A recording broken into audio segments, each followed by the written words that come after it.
One hot day, Gordon was resting on a siding after pulling the big express. "I get so out of breath," sighed Gordon, "but I'll be fine after a rest." "Get the Fat Controller to scrap your tender and add a bunker," laughed Thomas the Tank Engine. "We tank engines never get tired." It was maybe lucky for Thomas that Gordon was really too tired to answer back. The next day, the men were checking over Gordon. They worked hard on him, but couldn't make him better. "You'll have to go to the works, Gordon. You need new tubes." Gordon felt sad. Henry and James, however, were very happy that they got to pull the express. The workload was much more than they were used to, though. And all this extra work made Henry ill, so he couldn't take the heavy train. And James couldn't either, since he was needed elsewhere. The Fat Controller pondered in the yard. Thomas, Duck and Percy knew what to do. "Sir, sir," the three engines said together. "One at a time," said the Fat Controller. Thomas spoke first. "If Duck and I double-head the train, I'll do it too," added Percy. "If Duck, Percy, and I triple-head the train," corrected Thomas, "could we pull it together?" The Fat Controller thought for a moment, and finally spoke. "Very well, you three," said the Fat Controller. "It's only as far as the works. They're sure to have a spare engine there."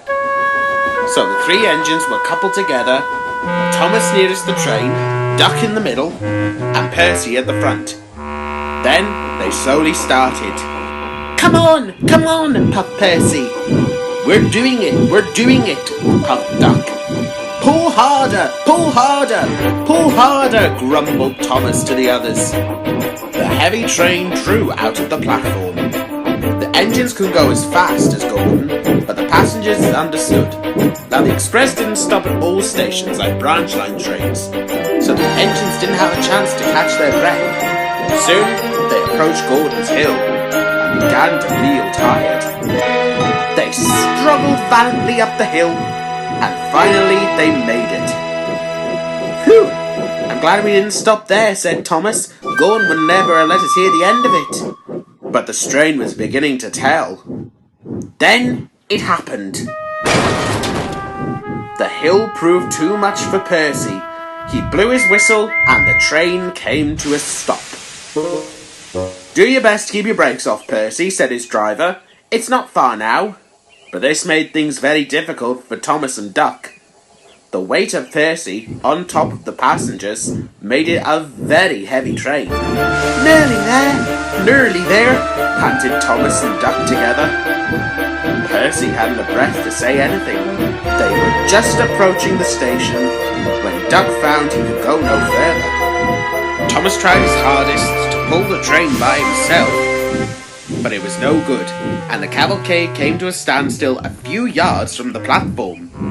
And in the works shed, watching there, was Gordon with his jaw on his buffer beam. The Fat Controller, who was on the train, praised the three engines. "You did very well," he said. "Now you can go and rest." Duck and Percy left for the shed at once. However, Thomas was called over by Gordon. Gordon beamed a smile at Thomas. "Well done, little Thomas. You have proved your worth today." Thomas exploded with joy and soon got himself together. "Well, cheers, Gordon. Of course I did," he said, as grandly as he could. Thomas left Gordon smiling as he puffed out of view. Then he let himself smile again. He really had proved his worth.